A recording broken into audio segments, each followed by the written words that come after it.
What's up, everyone?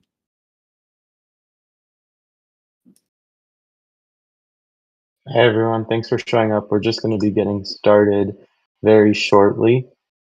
So actually, let me see. Okay, yeah, we have everyone we need here, looks like. So um, we invited Max from Deta. He's co-founder and engineer, and he's going to be speaking and talking to you guys just a little bit about Deta and his experience there.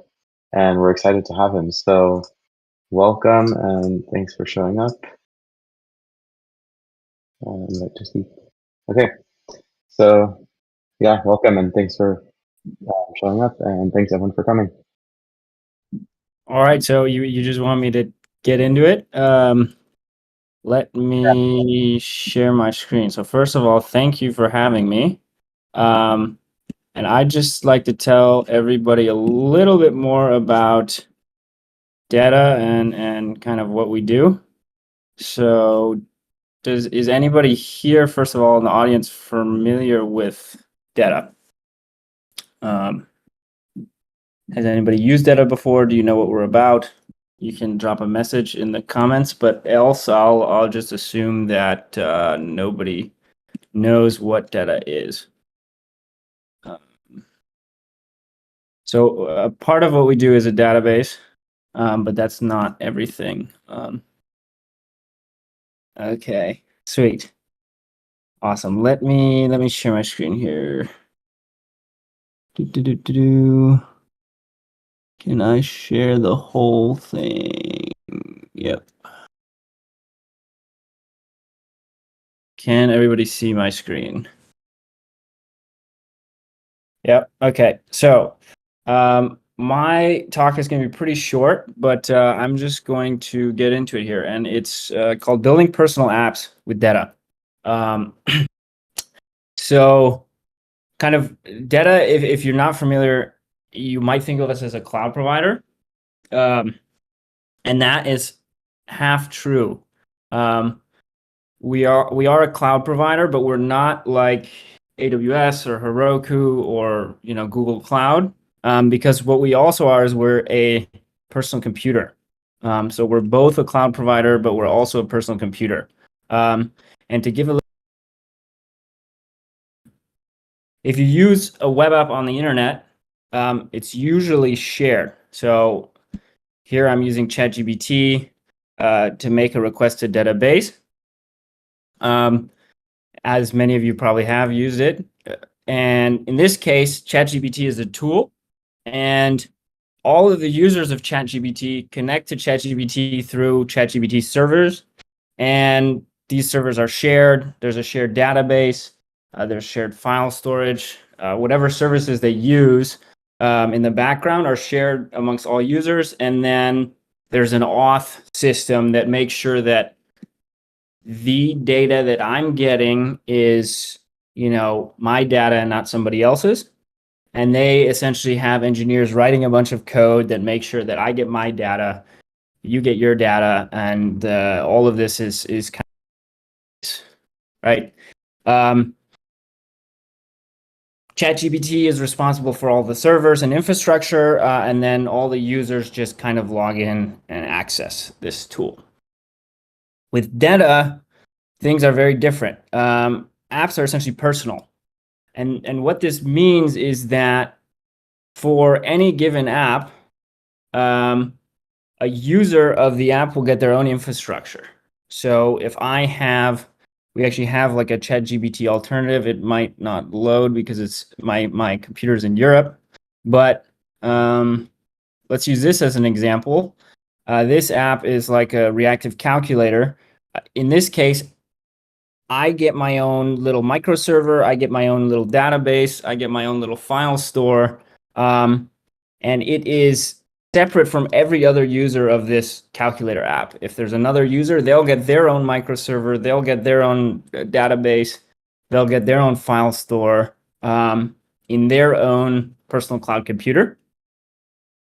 And so what this means as a developer is that you essentially don't have to think about users or infrastructure or anything. You just write the code for your app as if there were a single user, like it were a personal app. And then with Deta, you can publish it and make it like massively available to anybody else on the internet for them to install in their own cloud. So I'll kind of go through the flow of how you build an app, a personal app with Deta. And so here I have essentially a little drawing app. It's called Method Draw. And we can pop into the essentially server main.py file. And you'll see that I am using a database and a file store from Deta. And essentially, there's no authentication code for the most part. I'm just having routes that are handling the business logic of the application, the drawing, saving drawings, editing drawings, deleting drawings. But I'm not really thinking about the users. I'm assuming that I'm the user and that, the data is mine. So what I would do is, here's the code on my local machine. The first command, I can do space dev, and it'll essentially replicate Deta Space's environment on my local machine, and I can draw pictures and test if my app works. From here, once I have something working on my local machine, I can push it to space and get my own personal copy on the internet with a command called space push. So what space push will do is it will take my local code, package it, send it to Space's build pipeline, and then install it in my own personal cloud, running in Deta. And essentially here we support, most programming languages and frameworks from Rust and Go to JavaScript, front ends, back ends, etc. So it's gonna build my app and then install it into my personal cloud. So here you can see it's installing, and then I can use it. Now with this app right now, because it's in Europe, I'm actually having an issue with it, but I can essentially use this app. So here's an app that's mine, and I can use it to do like math calculations. So I could do like 5 times 5, and it will answer the question. But as you saw, I didn't write any auth code, but it's running in my personal cloud. It's for me.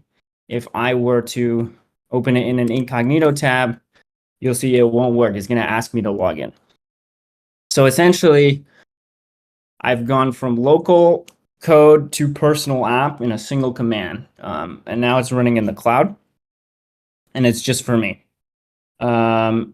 And I'm going to do the publishing bit next. But first, I want to check, does anybody have any questions? Does it make sense, kind of what I've shown everybody so far?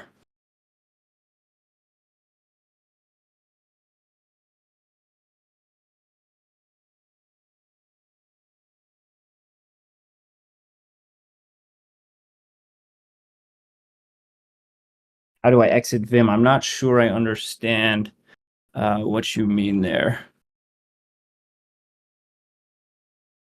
Okay, so what I've done is I've taken app on my local machine.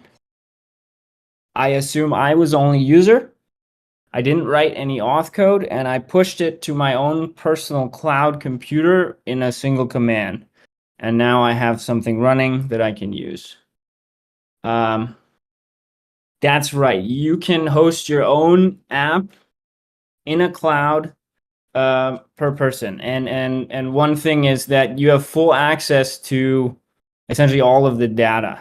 So if I go into, my, for instance, this app that I showed you, there's a view data button, and you'll be able to see like all of the data in a table. If there were files, you'd be able to see all of the files. For instance, this app probably has files, and I can see, all of my files. running in my own personal cloud. So I have my own personal app now, and let's say I want everybody else here to be able to use my app. I don't just want it for me, but I want others to also use it. So we can also go from a personal app, a personal web app, to anybody with an internet connection being able to get their own copy of this personal app with another single command. It's called space release. It's going to ask me if I wanted to use the version of the app that I just pushed. And if I hit yes, it's going to create a release. And it's going to publish it in all of our edge locations around the world. We've got 5, so that people can install the copy of this drawing app inside their own personal cloud. So if anybody has a Deta account, I can share this link with you. And now all of you can install the app that I just pushed into your own personal cloud. I didn't have to write any auth code, and I don't have to manage any servers, because as a user now, you're getting all of the infrastructure inside your own cloud, right? So each one of you is going to install this app, and you'll get it inside your own cloud. You have full access to the database. You have access to the APIs. You have access to the files, not the source code in this case, but it's running in your cloud.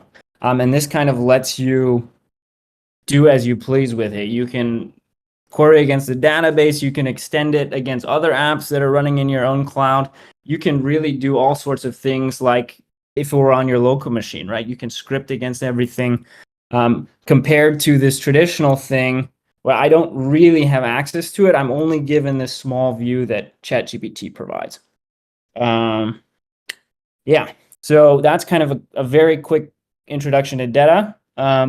And once you release it to the world, others can use your idea.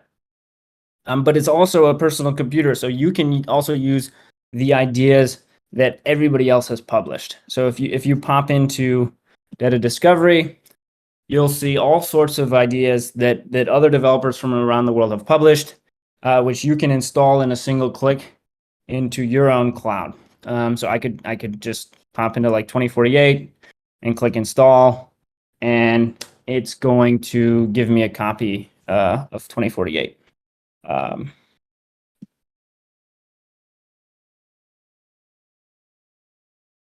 So as a developer, you will not all the data is sandboxed per instance of the app. As a developer, you can only access your own data for the app that you're using. You cannot access the data of somebody else's app that they installed, because it's their app, or it's their copy of the app. It's like if you published a desktop app and they installed it on their PC, you can't go into their PC and access their data. It's running with the user. If that makes sense. Let's see. Okay, now I have 2048. I have my own copy here, and if it loads, I can start playing 2048. Let's see. Come on. Quite slow today. I apologize.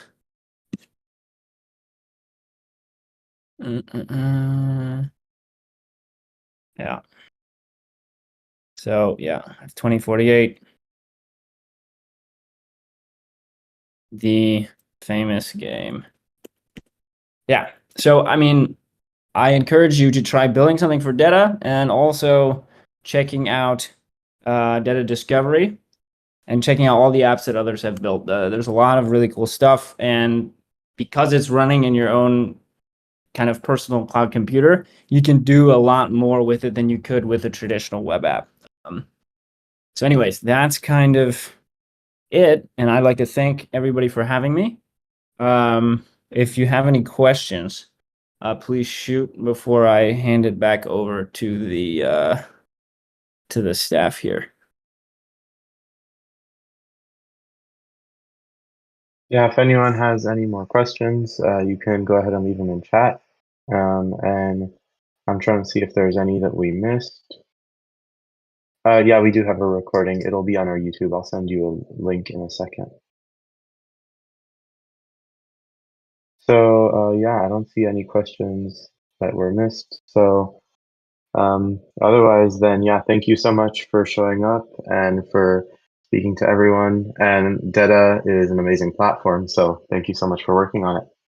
Okay, thank you very much. Okay. Cheers. Okay, so now this is Ethan, and he's going to be giving our Deta Flask workshop, which is we're going to be building a pretty simple to-do list app, and he's going to walk you through that. So he's going to have everyone get set up, and he will give you instructions for that, and then everyone can follow along. And at the end, we're actually going to have an opportunity for you guys to implement your own features and be able to share it with our community. So take it away, Ethan. All right, cool. So, it's no longer in the audience, but I would just like to. Oh, he is. But thank you for speaking. And I really like the Deta environment. And today I'm going to be showing everyone how to actually, or like actually leading everyone through creating an app with Deta. So, I'm just gonna go share my screen here. And can everyone see it? We good?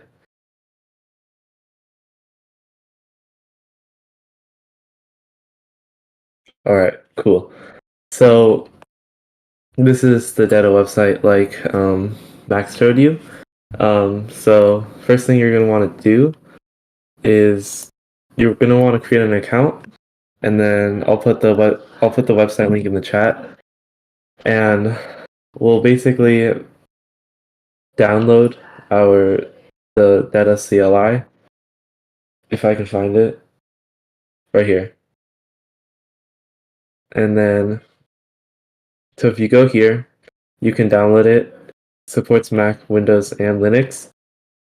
And then, if everyone has that downloaded, we can start creating our web app.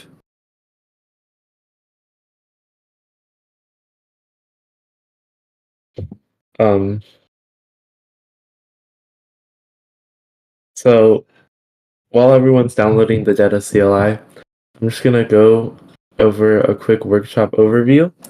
So basically what we're gonna be doing today is we're gonna be creating a simple to-do app, something like this. You'll be able to create your own to-do lists, and then you'll be able to store them in the Deta database, and you can. And then, yeah, we're gonna be using on the back end. We're gonna be using Python and Flask. So if everyone has the CLI installed, we can go to here. This is let's say this is our bare bones like before. Can I stop share? Okay. Seems like some people are having a problem seeing my screen, so I'm just gonna stop streaming and then reshare my screen. All right. Is that better?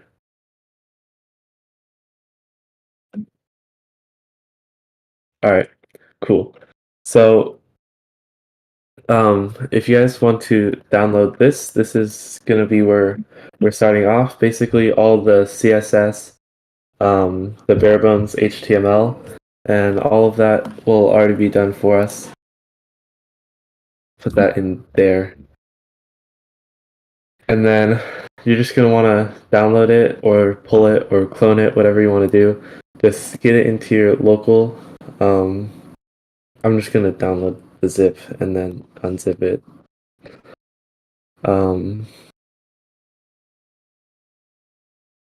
Yeah. And then if you just want to move that into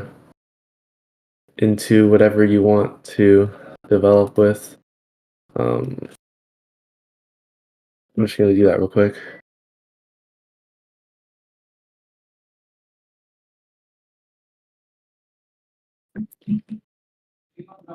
All right. So today I'm going to be using PyCharm. It's just a simple Python IDE, and then I'm just going to open the like project that I just cloned, and here it is. So is everyone keeping up and need me to slow down or anything?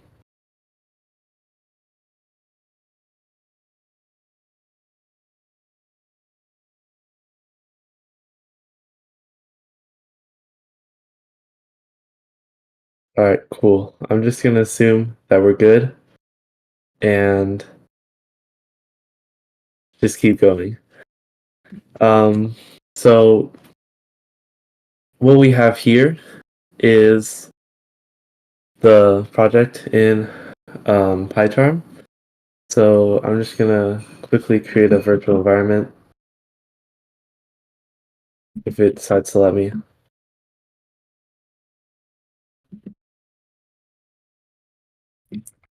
Mm,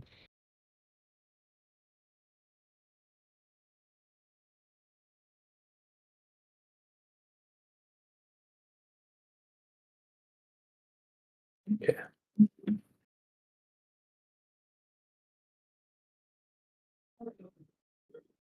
All right, cool. And then I'm just gonna download our requirements.txt, and then we can start writing some code.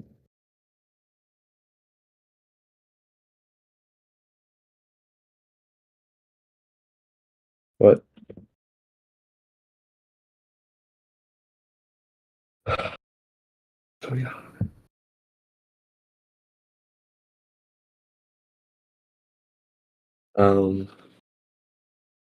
It's not working, and I have no idea why. Why did this work earlier?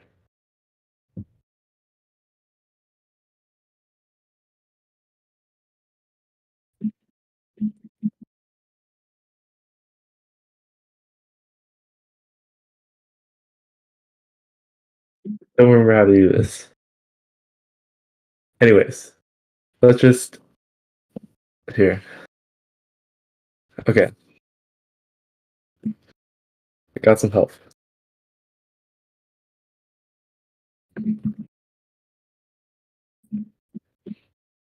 Great. It's broken.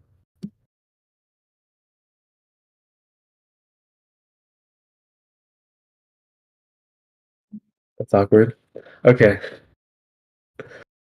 Anyways, I'm just gonna ignore that, and hopefully someone finds me a solution. But we're just gonna start building the web app.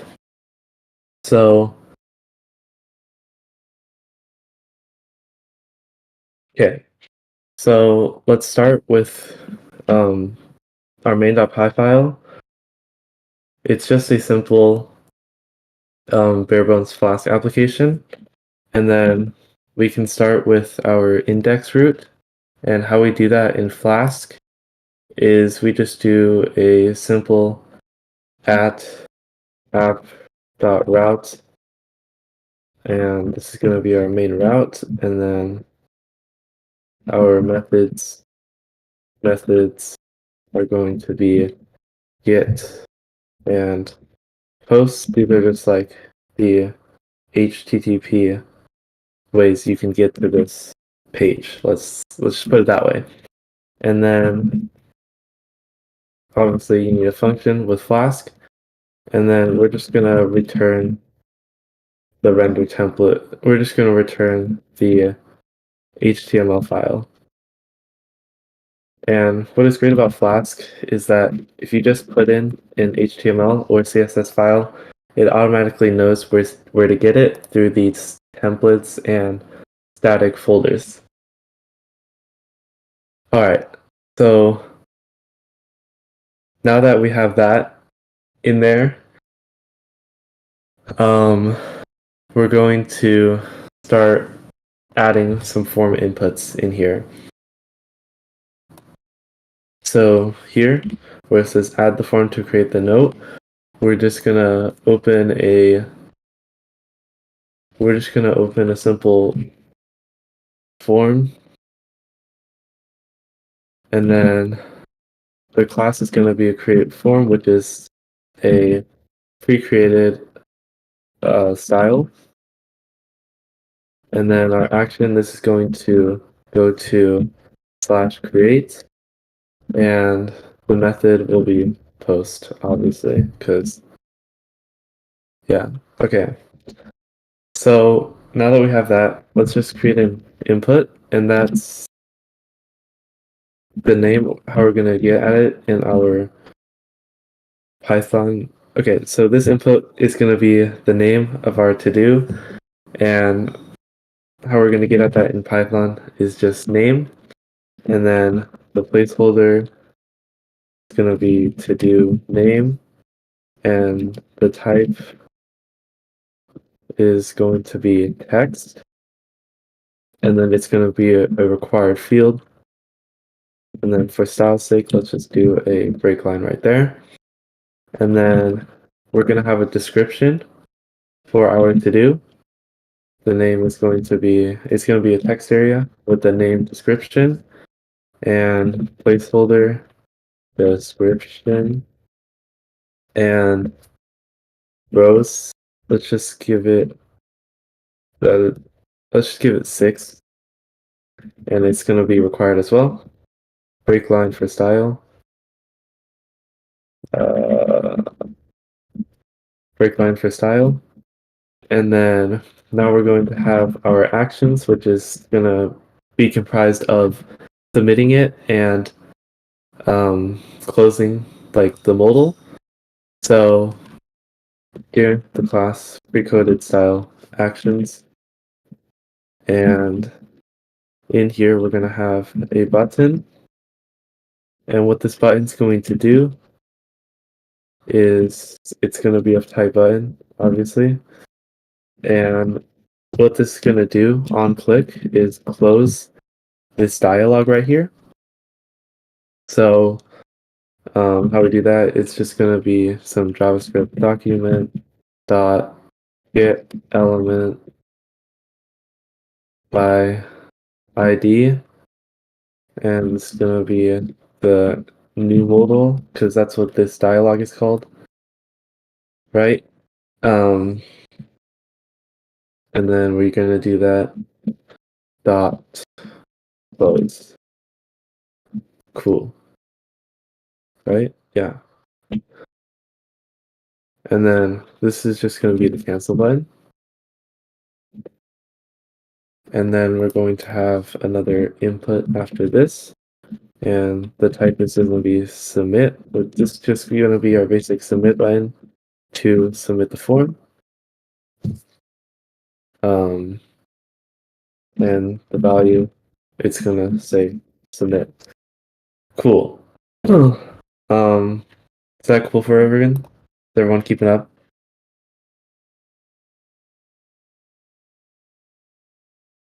I'm going to try to get my Python packages installed.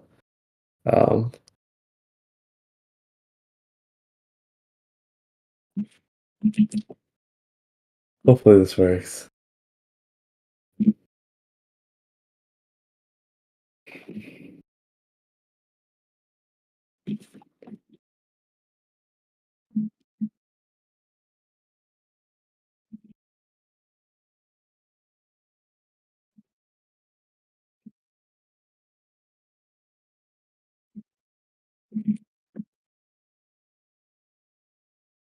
It's not working. Just activate. Okay, cool. So now I can install my packages finally.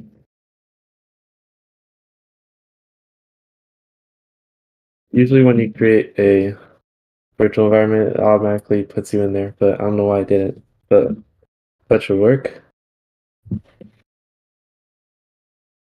Perfect. And now, let's see. So now that we have that, we can start working with our Deta CLI. So here, if you do Deta, oh no, it's called space. So space, Deta space CLI. So here you'll have like a list of the commands. So what we're gonna want to do first is we're gonna want to do a space login, and it's gonna ask you to enter an access token. And I already logged in, so I'm just gonna leave it at that. But basically, how you get an access token is if you go into your Deta space and you go down here, go into your settings, and in here you'll see an access token. You just want to generate a token. Don't share it with anybody. Don't share this with anybody. Even though I just share it with you guys, let me just delete it real quick. But yeah, that's gonna be your access token. You're gonna want to paste it in here to authenticate your Deta CLI. Is that cool for everyone? Can we keep going? Let me see. All right, cool. So now we can start creating a Deta app, I guess. So we're gonna do that by saying space new and project name. I'm just gonna call it Deta Flask main, and it should be able to find this correctly. So yes, that is correct. And then it's just going to give you some information here. And then if you just go in here, you can see that it has don't ignore all these. Yeah, it's here. So in here, you'll be able to see space push. You'll be able to see your data and configuration options and stuff. So yeah, and then as Max said, you can run this locally by doing space dev, and then if that wants to run, has no dev command. That's right. So we have the space file right here, and in this space file, it's just like a configuration file. We just want to add a field here called dev. This is what is going to run when we do space dev, and our dev command is going to be just a normal flask --app main.py run, just a normal run command for Flask. And then now that we have that, if we run this micro again, and it runs this micro again, we should be able to have it here. And as you can see, here's our to-do. We have the form that we just created down here. And if we try to submit anything, it's going to go to /create, but we haven't created that yet. So it's not going to be there, obviously. Cool. So now let's If I create the can create route. interrupt super quick, sorry. So we have a couple things in chat. Looks like Ethan Wang answered one of them. Says get element by ID has some typos, someone says. I don't know Does it? where that's referring That's my to. bad. Oh, it's working, no worries. Okay, I don't know. All right. And then also, let's see. Yeah, Yeah, okay. no, you're Looks right. like There that's was a it. typo. I didn't capitalize the B. Yeah, okay, that's the only questions for now. All right, cool. Sounds good. So now let's create our create route. So here we just want to create a new route. Let's call it. We're going to call it /create because that's what our form directs to. And then our methods will be just posts, I believe. I believe it is just posts. Yes, it is just posts. So the function, obviously, def create, and here we're just wanna see that Okay, so even though those are required fields, we're just gonna want to make sure that there is a name. So request.form.get name and request.form.get description. And so now we're gonna actually want to put this information in the database. So as you can see up here, we've already from Deta imported base. So Deta is, well, this is the Deta library for Python. And then down here, we're just gonna want to initialize the base. Let's just call it base to dos. And then it's just a simple, it's like a class. And then we're gonna want to open up the database called to dos. So cool, doesn't matter. But now we can put information into our database and fetch information from it. So to put information in the database, we're just going to do todos.put, and then we're just going to put the description. And so this is the data of the, so this is the data of the entry of into the database, if that makes sense. I don't know how else better to explain it. But this is going to be a dictionary with only one field called description, and that would be request.phone.get description. And then the key. So if you don't put anything here, Deta is going to automatically generate a key for you. But we want our own key, and the key will be the name of our to-do, which is the name. Cool. And then if that doesn't work out, we have a super stuffed way of saying that that it didn't work out. This is just returning 500 server error in a super scuffed way, but whatever. And then if it does work, we're just going to want to return redirect to the home page. And then otherwise, if they didn't enter a name and a description, we're just going to return bad request. Cool. That should work. So I'm going to reload this micro. And if we go into here, that opened up here.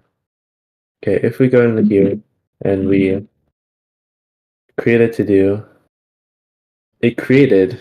You may not be able to see it. That's because we haven't implemented displaying the to-dos yet. But if we go to our data and we go into our builder instance and we look at our data, we can open our resource. We can see that there's a database called to do. If we open it, you'll be able to see our notes. Everyone good? Any questions?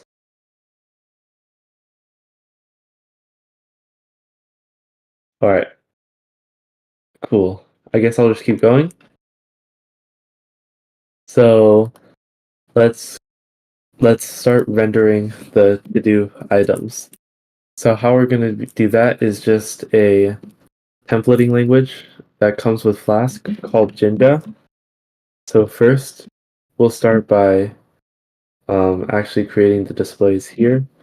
So this is just Jinja for to-do and to-dos. And we're going to be passing to-dos in later. We're going to create a div with a pre-created style called to-do, if I can spell. And then in here, we're going to have some bold text. And the class will be another pre-created style called to-do name.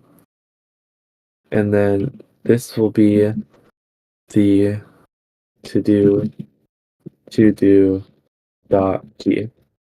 And that's how we get the insert a variable per se in Jinja. So we have that. Now let's put in the description, and that's going to be done with a span class, which is a pre-created style to do description. And then here we're going to put in the to-do description. And then we're going to want to be able to delete the to-do when we're done with it. So how we're going to do that is with the link to slash with the class delete, which is pre-created style. And then it's going to go to slash delete, and we're going to pass in the to-do as a query parameter, or the to-do name as a query parameter, and then that should be good. And then we're just going to want to give it an icon, and we're using font awesome icons, so as defined up here. So yeah, icons are cool. And this is just going to be a trash icon, fa-sharp, fa-solid, fa-trash, and then del ico, which is our custom recreated style. Cool. Now that we have that, it still won't display. It still won't display in here, as we haven't passed it the as we haven't passed it the to-dos yet. So let's do that. So how we're going to do that is in our main.py here, we're going to just want to create in here, in our index path, we're just going to want to pass in to-dos as to-dos.fetch. And this is just fetching all the entries from our database, to-dos.fetch.items. And now if we rerun this,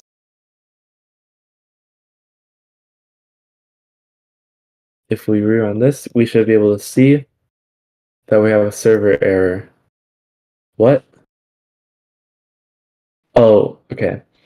Right. You have to do an N4 in the Jinja here. Cool. That should work. So, where did I put it?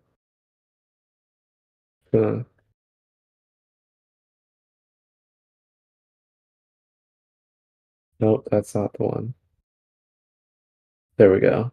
So now we can see the note that we created earlier. And then obviously if we create another note, it's going to appear there. But we can't delete them yet. So let's put that path in right now. So new out.route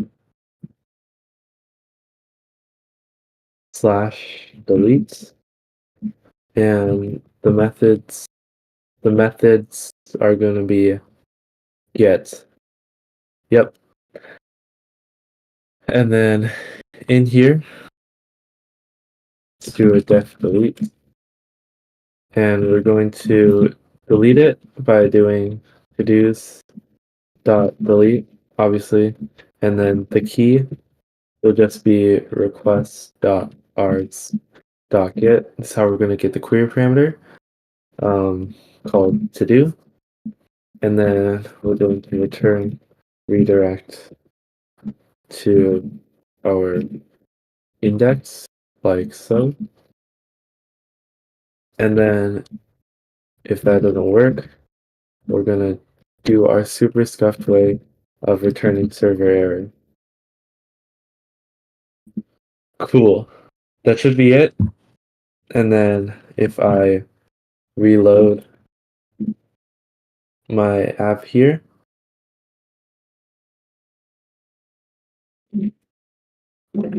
Perfect. We just deleted it because we already had the query parameter. It's just a link and whatever. Okay. So if I click this button, it should delete this note. It's gone. Magic. Okay. I think that's it. I think that's all you need in a simple to-do app. But in case, yeah, let me see. Is that all we have?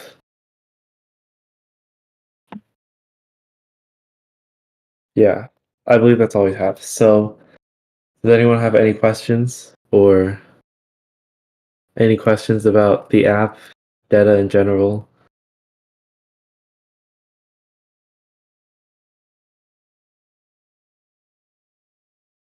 Questions? No questions? All right, cool. So now that we're finished with the app, we can do space push like Max showed you, and then running the build process when this decides to work, hopefully soon.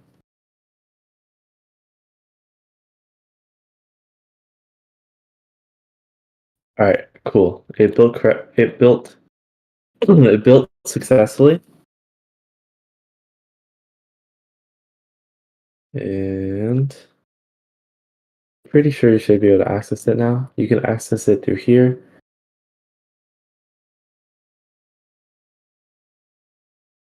Still updating.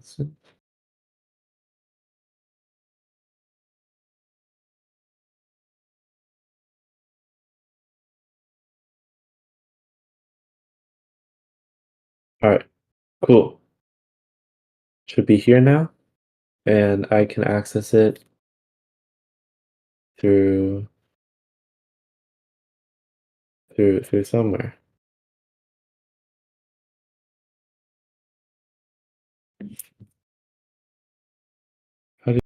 How did I access this again? Oh, right here. I'm done. Big pink button. Anyways, here's our to-do app. Obviously, you can create to-dos and whatnot. Cool. And then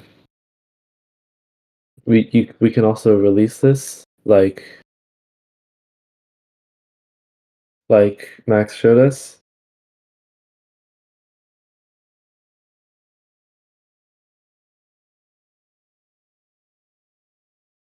And you can install it into your own personal computer on the web.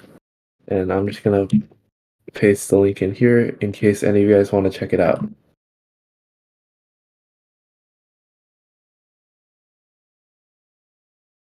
Cool. Now, that is really cool. Okay, so if any you guys want to work more with Deta, Flask, and this whole to-do app, we have a few ideas that you can extend upon this to-do app, which I'm going to show you now, actually. So here we go. So here, one thing you can implement is this, where, let me show you real quick. If we do space dev,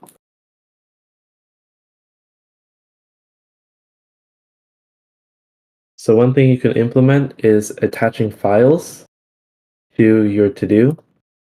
And if I just want to attach a quick file, if I just want to attach a quick file, let's say none of those. Here, let me find a file too. Let me find a random picture to attach real quick.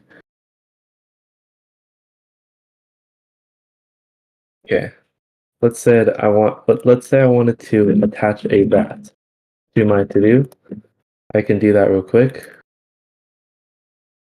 And then I'll be able to access it like that.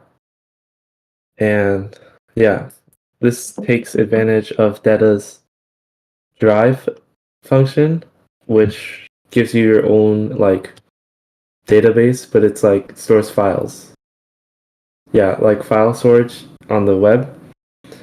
And then you'll be able to access it, and you can also download it and stuff. And then we also have something else you can consider is being able to edit the task in case you made a mistake. So if we do space dev, I can demo this as well. So here, you say you create a task and oops, I accidentally spammed. And then you wanted to edit it like that. You'll be able to do that, and it doesn't refresh your page or anything. And when you delete it, it also doesn't refresh your page, and it just updates the database. Cool. And then now, Wang, if you want to come up and show our other idea, which is the dates notifier.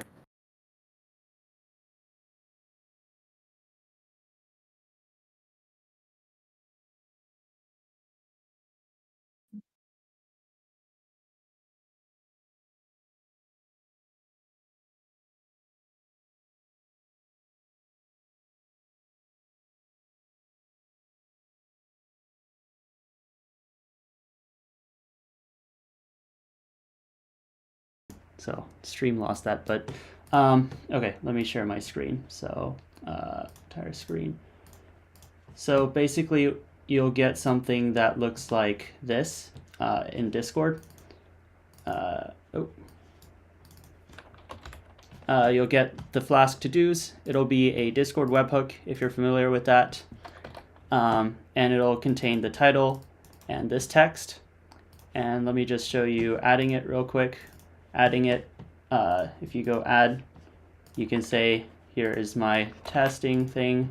And if I add one for, let's say I'll add it for today, and here is a task due today.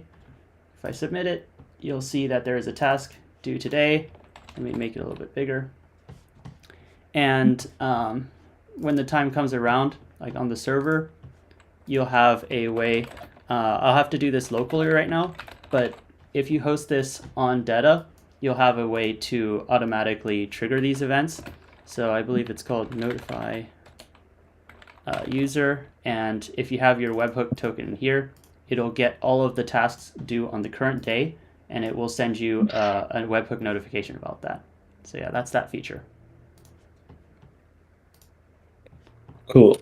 And then if anyone wants to actually implement any of these features, we have a channel on Treasure Hacks where you can discuss, implement, and otherwise present the features you have implemented.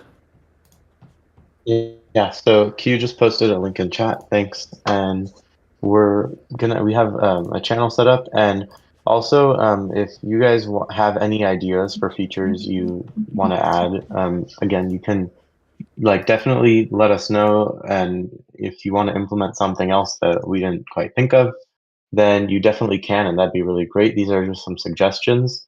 And yeah, feel free to work on this for practice. And also, honestly, it is a pretty useful tool. And so it could be something that when you personalize it, you find that you're going to maybe use it a lot. So yeah, of course, if you have any ideas, you can share them with us. And also go ahead and join our Discord. And under community, you'll find a channel called Deta Workshop. I put a link in chat. Yeah, okay, for discussing just everything. Yeah, we'll be related sticking around there, answering to- any questions, and if you guys want to also hop in a voice call, get some help, we'll be happy to do that as well. So yeah, otherwise, thank you guys so much for joining. Ethan, Thank you guys. Anthony, anything else? That's it. Not specifically, just if you can't find the channel or anything, you can let me know. And if you have any final questions about kind of the added part or whatever it is, then feel free to let us know. But yeah, hopefully you guys can work on adding some features of your own, and it'll turn out to be pretty cool. Yep. And good luck, and thanks for coming. And All thanks, right. Thank you, DevCord, for guys. having us. Right. Of course. Thank you guys. See ya. You guys.